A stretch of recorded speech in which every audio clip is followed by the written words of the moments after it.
Good morning students. आज के इस वीडियो में अपन बात करेंगे प्राइस डिस्क्रिमिनेशन, कीमत विभेदीकरण। तो जैसा कि नाम से पता चल रहा है, कीमत विभेदीकरण, कीमत का डिस्क्रिमिनेशन हो रहा है, विभेदीकरण हो रहा है। तो कहने का मतलब यह जो विशेषता है वो एकाधिकारी बाजार में सबसे ज़्यादा पाई जाती है।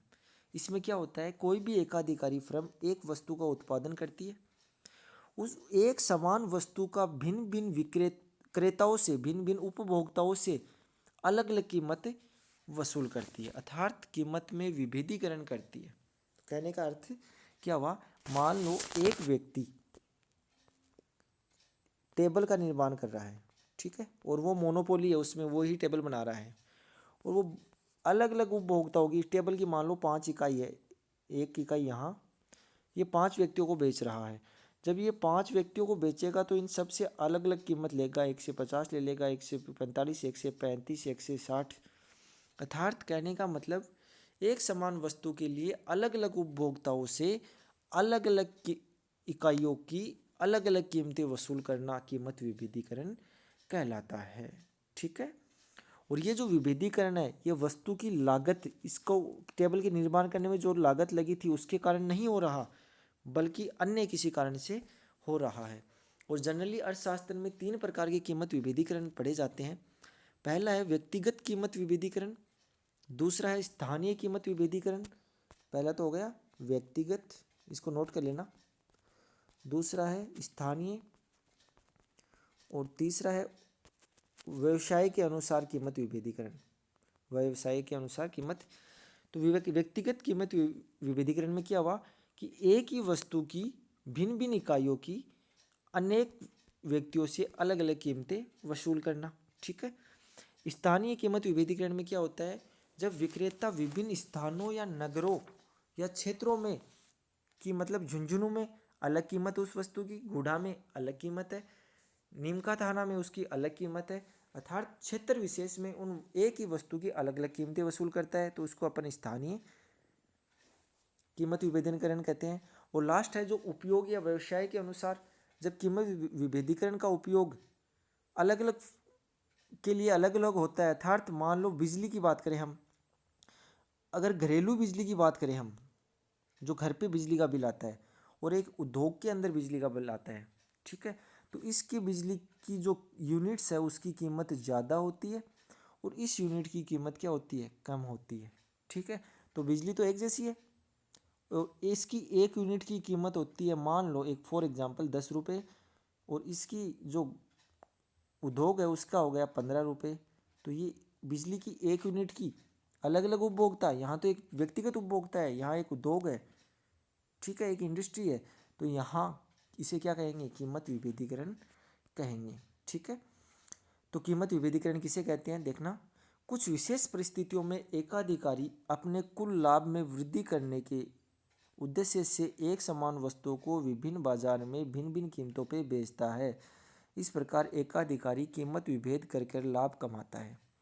कीमत विभेद तभी संभव होगा जब उत्पादक के पास एकाधिकारी शक्ति हो। पूर्ण प्रतियोगिता में कोई भी फर्म जो होती है वो कीमत विभेद नहीं कर सकती, क्योंकि मान लो कोई फर्म कीमत को बढ़ा देती है पूर्ण प्रतियोगिता के अंदर, तो बाकी की अन्य फर्में कहीं दूसरी और शिफ्ट हो जाएगी।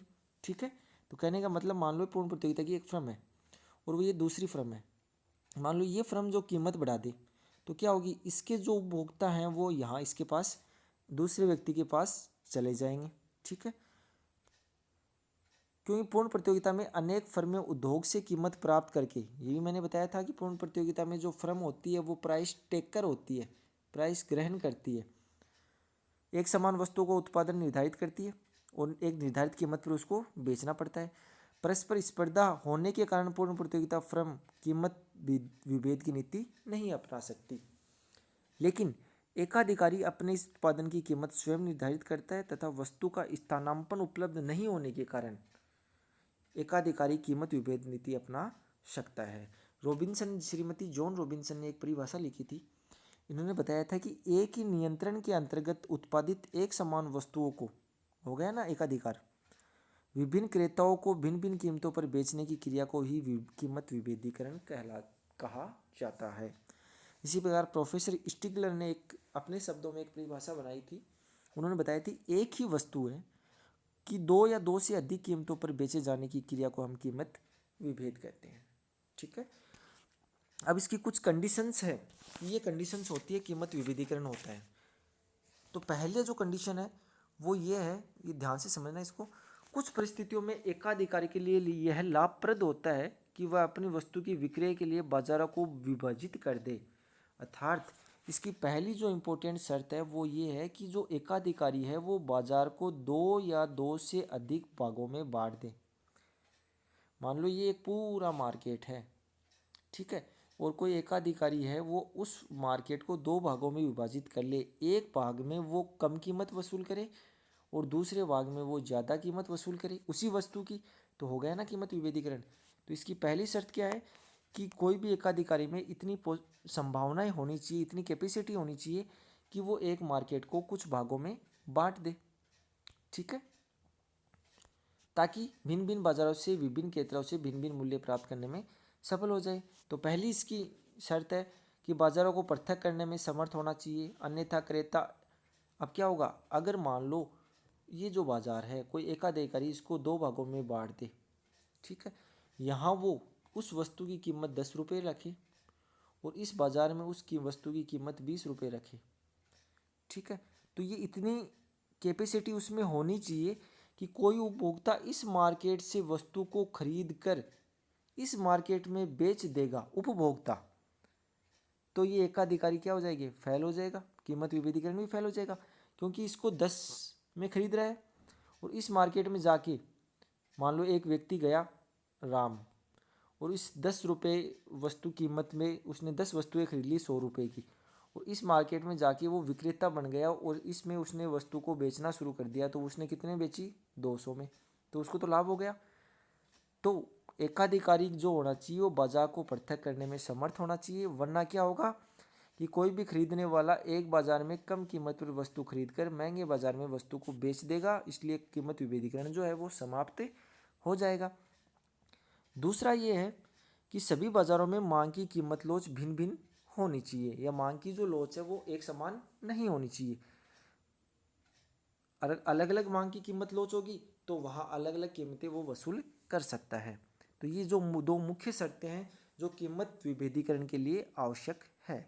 ठीक है, श्रीमती जॉन रॉबिन्सन के शब्दों में, यदि एक एकाधिकारी के लिए एक ही वस्तु के दो पृथक बाजारों में बेचना संभव हो तो यह उसके लिए लाभप्रद होगा कि वह उनसे अलग अलग कीमतें ले, बेशर्ते शर्त यह है कि उसकी मांग की पृथक इन बाजारों में, दोनों बाजारों में मांग की कीमत लोच है वो समान नहीं हो। ठीक है, अब उपयुक्त दोनों शर्तें कीमत विभेद को संभव या लाभप्रद बनाती है, ये आवश्यक शर्तें हैं।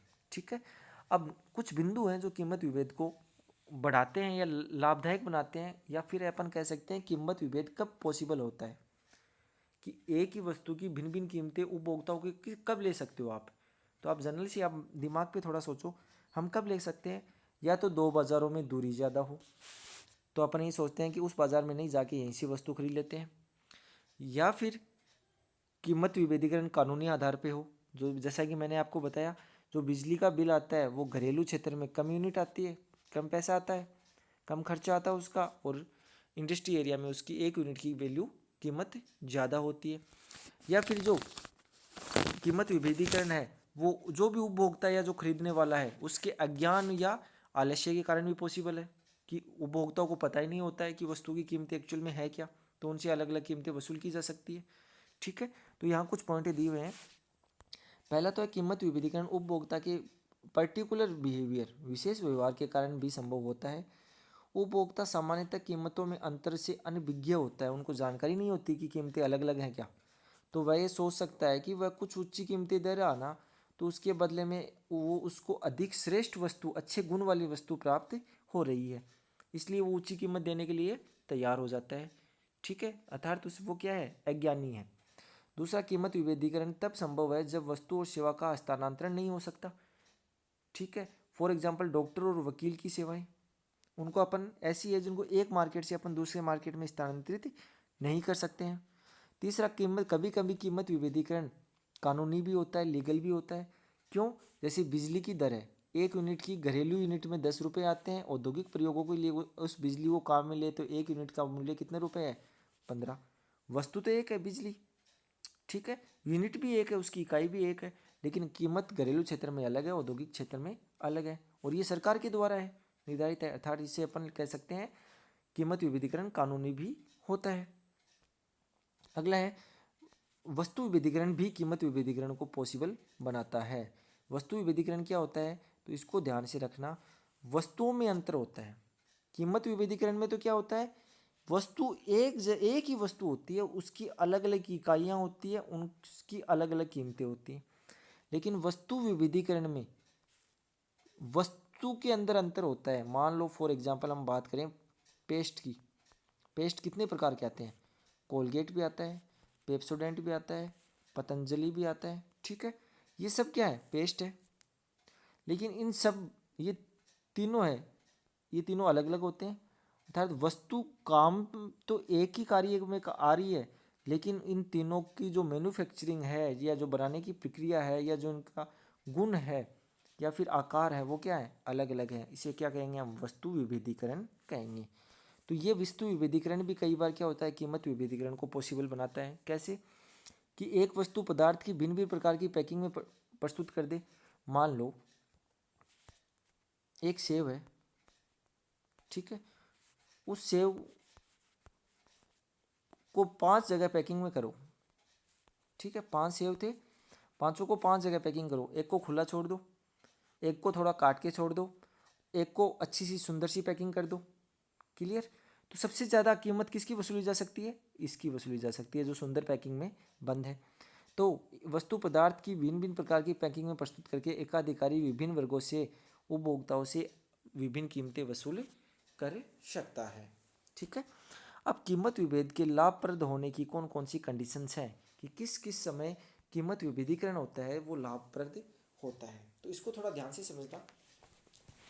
इसमें पहली बात है, प्रोफेसर फर्ग्यूसन ने कहा था कि एक वस्तु की दी गई मात्रा की बिक्री से प्राप्त कुल आगम को अधिकतम करने के लिए कीमत विभेदी एकाधिकार विभिन्न बाजारों में विक्रय की जाने वाली मात्रा को इस प्रकार बांटेगा कि प्रत्येक बाजार में सीमांत आगम बराबर हो। अर्थात अगर कोई भी एक एकाधिकारी है, वो जब कीमत विभेदीकरण करेगा और जब बाजारों को बांटेगा तो वो उस बाजारों को इस प्रकार बांटेगा कि दोनों बाजारों में सीमांत आगम जो है एम आर, क्या होता है एम आर? किसी वस्तु की एक अतिरिक्त इकाई बेचने पे प्राप्त कुल आय में परिवर्तन। ठीक है, तो दोनों बाजारों में जिनमें उन्होंने बांटा है उनमें दोनों की सीमांत आय जो होगी, मान लो ए बाजार है और बी बाजार है, वो क्या होगी? हमेशा बराबर होगी। तो यहाँ मैंने दिखाया एम आर ए बाजार में, एम आर बी बाजार में, दोनों क्या है? बराबर है। ठीक है, दूसरी लाभ को अधिकतम करेगी। पहले तो 2 भागों में बांट लिया, अब उन दोनों भागों में लाभ को क्या करेगी? अधिकतम करेंगे। और लाभ अधिकतम करने का एक ही फॉर्मूला है, एक ही संतुलन बिंदु होता है, एम आर जो होगी वो एम सी के बराबर होगा। ठीक है, अब एम आर एम सी के बराबर है, वो एम आर को तो मैंने बता दिया, क्या? पहली फर्म जो पहला बाजार है ए, उसका एम आर, बी सीमांत आय बी बाजार का किसके बराबर होगा? टोटल सीमांत लागत टीएमसी, या फिर अपन लिख सकते हैं इसको एमसी के बराबर होगा। क्लियर है? ये हो गई दूसरी शर्त। तो यहाँ लिखा है कुल उत्पादन का सीमांत आगम और कुल उत्पादन की सीमांत लागत आपस में बराबर होती है। तो संतुलन की शर्त में एम आर ए बराबर होगा एम आर बी और बराबर होगा एम सी के। ये बहुत इंपॉर्टेंट है, इसको ध्यान में रखना, कई बार डायरेक्ट यहाँ से क्वेश्चन पूछा जाता है। ठीक है, ये एम आर ए और बी कैसे आया कि एक एकाधिकारी है, वो सक्षम है बाजार को 2 भागों में बांटने में। तो पहले बाजार का सीमांत आय और दूसरे बाजार का सीमांत आय दोनों क्या होंगे? बराबर होंगे। और ये दोनों किसके बराबर होंगे? टोटल उस बाजार के कुल लागत के, सीमांत लागत के। ठीक है, तो एक एकाधिकारी प्रत्येक बाजार में वस्तु की उतनी मात्रा बेचेगा जिसमें प्रत्येक बाजार की सीमांत आगम एम आर ए किसके बराबर होगा? एम आर बी के। और ये किसके बराबर होगा? एम सी के, सीमांत लागत के बराबर होगा। अब मान लो किसी भी एक बाजार में कंडीशन ऐसी आ जाए आपके सामने कि एक बाजार में सीमांत आगम MR जो है वो कुल सीमांत लागत से कम है। तो कहने का मतलब यहाँ देखो क्या हो रहा है,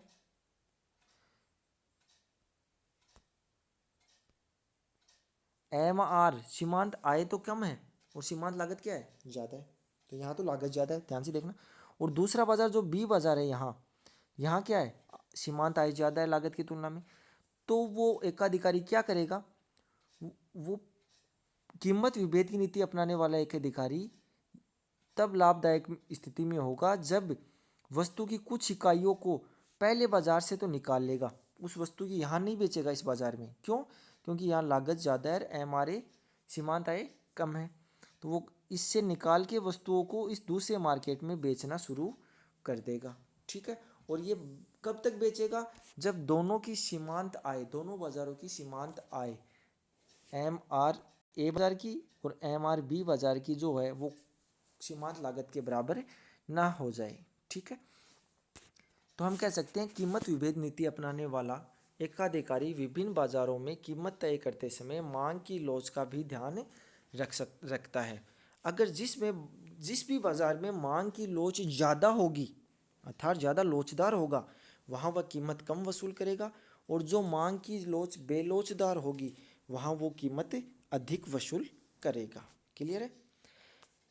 एक एग्जाम्पल के द्वारा यहाँ दिखाया गया है मांग की लोच का किस प्रकार संबंध है कीमतों से। ठीक है, तो ये आप सबको ये फॉर्मूला पता है कि जो सीमांत आय होती है वो औसत आय और लोच का ये फॉर्मूला है, MR is equal to AR bracket E-1/E। E जो है यहाँ लोच को दर्शा रहा है। ठीक है, ए बाजार की लोच 3 के बराबर है, बी की 6 के बराबर है, तो ज़्यादा कौन सी है, बी बाजार की लोच ज़्यादा है। ठीक है, तो अब यहाँ इस फॉर्मूले में अपन वैल्यू रख के देखते हैं। तो हमने क्या किया है, इसको ध्यान से देखना थोड़ा। जो ARA है, ए बाजार का औसत आय, उसको ऐसे कर रख दिया। फिर EA क्या है, ए बाजार की लोच, तो उसकी वैल्यू कितनी, 3, तो 3 माइनस 1, ये देखना इसमें, अपॉन 3, और बराबर किसके होगा, 6 माइनस 1 अपॉन 6। तो यहाँ तो क्या आ जाएगा, ए बाजार का AR into 2/3 is equal to AR 6/5।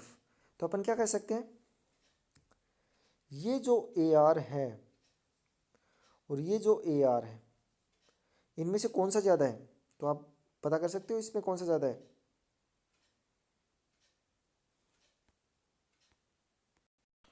तो इसमें ज़्यादा कौन सा हो गया, 2/3 की वैल्यू कितनी होती है, 0.6। इसकी वैल्यू कितनी होगी, 6/5 की 1.5। ठीक है, तो कहने का मतलब ये वाली जो संख्या है कि AR जो है ए में, ये 2/3 को उस साइड में ले जाएं, AR B बाजार में ये 6/5 है, उधर जाता है ये 3 ऊपर चला जाएगा, 2 नीचे चला जाएगा। ठीक है, ये 2 से 2 कट जाएगा, या 9/5 बचेगा, और 9/5 की वैल्यू होती है 1.8। तो ए मार्केट में जो है 1.8, बी मार्केट में जो औसत आय है उसके बराबर है। अर्थात अगर इस ARB को 1.8 से गुणा करेंगे तो ARA प्राप्त होगा। तो क्या हुआ, औसत आय ए मार्केट की ज़्यादा है, और औसत आय कीमत को दर्शा रहा है, अर्थात ए वस्तु बाजार में कीमत ज़्यादा है और बी बाजार में कीमत क्या है, कम है।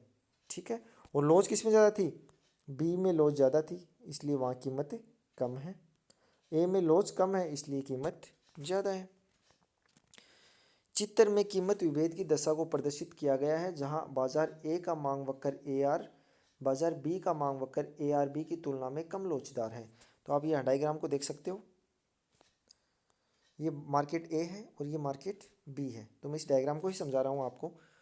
तो पहला जो मार्केट है उसमें जो मांग वक्र है वो कम लोचदार है, तो आपको दिख रहा होगा इसकी ढाल ज़्यादा है, इसका मतलब लोच कम है, ये वाला। और उसके बाद ये MRA वक्र है। ठीक है, और बी जो मार्केट है उसमें लोच ज़्यादा है क्योंकि ढाल क्या है, कम है। तो ये ARB और ये MRB डायग्राम दिखाए गए हैं। अब इन एम आर ए और एम आर बी को, इस एम आर ए और इस एम आर बी को हम जोड़ लेंगे तो हमें क्षैतिज योग करेंगे तो हमें नया एम आर वक्र मिलेगा, वो ये वक्र है। तो यहाँ तक देखना, यहाँ तक डी से लेके के बिंदु तक तो वो क्या है, बेलोचदार है, कम लोचदार है, इधर से लिया गया है। उसके बाद ये ऐसा लिया गया है, के से लेके यहाँ तक का बिंदु जो है वो अधिक लोचदार है। ठीक है, अब ये फ्रम का है, फ्रम जो भी एक अधिकारी फ्रम है, इसको दो भागों में बांट लिया था बाजार को। अब देखना, एक लागत वक्र है वो यहाँ से जा रहा है, ई बिंदु पे आपस में काट रहे हैं, तो जो एम आर है वो एम सी को आपस में काटेंगे। अब एम आर एम सी को काटेंगे, वहाँ उत्पादन और कीमत का निर्धारण हो जाएगा। उत्पादन तो हो गया कितना, ओ क्यू, और कीमत हो गई ओ पी। ठीक है, ये निर्धारण हो गया। अब हम क्या करेंगे, अलग अलग उपभोक्ताओं से ये जो उत्पादन है ओ क्यू उत्पादन वो बेचेगा, तो वो कितना तो पहले बाजार में बेचेगा और कितना दूसरे बाजार में बेचेगा। तो ये कीमत का डिसाइडेशन यहाँ, निर्णय कीमत का निर्णय यहाँ हो गया। इस कीमत को अगर यहाँ मिला देंगे, ठीक है, कहने का मतलब ये क्यू से लेके ई तक क्या दिखा रहा है, लागत को दर्शा रहा है, क्यू से लेके ई तक। और यहाँ अन्य डायग्राम में देखना आप, ये भी लागत को दर्शा रहा है, ये भी लागत को दर्शा रहा है, अर्थात ई ए क्यू ए लागत है, बराबर है ई बी क्यू बी के, और ये बराबर है ई क्यू के। ये सब किसको दर्शा रहे हैं, लागत को दर्शा रहे हैं। ठीक है, और जहाँ लागत टच काटती है किसको, सीमांत आय एम आर ए को और एम आर बी को, वहाँ किसका निर्धारण होता है, संतुलन होता है। तो यहाँ तो ई ए बिंदु पे संतुलन है, यहाँ ई बी बिंदु पर संतुलन है। और कीमत का निर्धारण कब होता है, औसत आय वक्र से। तो यहाँ तो वक्र औसत आय ऊपर जाके है और यहाँ है इस बिंदु पे। ठीक है, तो यहाँ केवल इतना ओ क्यू बी उत्पादन बेचेगा, और किस कीमत पे, कम कीमत पे, ओ पी बी। क्यों, क्योंकि यहाँ लोचदार मांग वक्र है, यहाँ कम लोचदार मांग वक्र है। इसका मतलब क्या हुआ, यहाँ कीमत तो क्या वसूलेगा, ओ पी ए ज़्यादा, और वस्तु कितनी बेचेगा, कम, ओ क्यू ए। ठीक है, आई बात समझ में। तो अपन देखते हैं, दोनों बाजारों में आगम वक्र एम आर ए और एम आर बी दिखाए गए हैं। अगर संयुक्त दोनों बाजारों का संयुक्त सीमांत आगम वक्र निकालते हैं तो वो डी की ए के बराबर होता है, जो एम आर दोनों का क्षैतिज योग होता है। डायग्राम में कुल सीमांत टी एम सी वक्र दिखाया गया है, जो एम आर वक्र को ई बिंदु पे काटता है। अब डायग्राम को देखना, जहाँ कुल उत्पादन ओ क्यू होता है, कीमत विभेद की शर्त के अनुसार वो बाजार को दो भागों में बांटता है, और दोनों भागों का जो सीमांत आय है वो बाजार की सीमांत लागत के क्या होनी चाहिए, बराबर होनी चाहिए। ये अपन ने पढ़ लिया है। ठीक है, यही उसके संतुलन की शर्त होती है। अब हमें ये पता है कि तीनों की लागतें समान है, ई क्यू यू, ये मैंने बता दिया।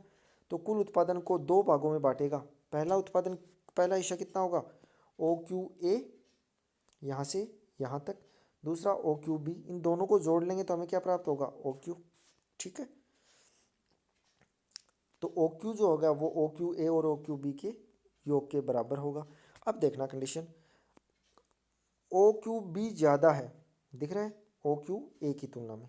तो O Q B greater than O Q A, अर्थात कहने का मतलब क्या हुआ, अगर लोच कम है, अर्थात कम लोचदार वाले बाजार में, कम लोचदार मांग वाले बाजार में अधिक लोचदार वाले बाजार की तुलना में कम मात्रा बेचता है, क्योंकि ये वाली संख्या क्या है, ज़्यादा। और इस डायग्राम में लोच कौन सी की ज़्यादा है, इसकी ज़्यादा है। और यहाँ जिसमें लोच अधिक है वहाँ अधिक मात्रा बेचेगा, और जहाँ लोच कम है वहाँ कम मात्रा बेचेगा। लेकिन हम कीमत की बात करें तो कीमत किसकी ज़्यादा है, ओ पी ए की ज़्यादा है ओ पी बी की तुलना में। अर्थात हम कह सकते हैं जिस बाज़ार में लोच कम होगी वहाँ कीमत ज़्यादा होगी। इस प्रकार एकाधिकारी कीमत विभेद प्रक्रिया में बेलोच मांग वाले बाजार में ऊंची कीमत पर कम मात्रा, अपेक्षाकृत अधिक लोचदार वाले मांग बाजार में कम कीमत पर वस्तु की अधिक मात्रा का विक्रय कर सकता है। तो ये था कीमत विभेदीकरण। और कीमत विभेदीकरण का अगला जो नेक्स्ट पार्ट है, जिसमें अपन राशिपातन डंपिंग पढ़ेंगे कि इंटरनेशनल कीमत विभेदीकरण क्या होता है, उसका अध्ययन अपन नेक्स्ट वीडियो के अंतर्गत करेंगे। Thank you.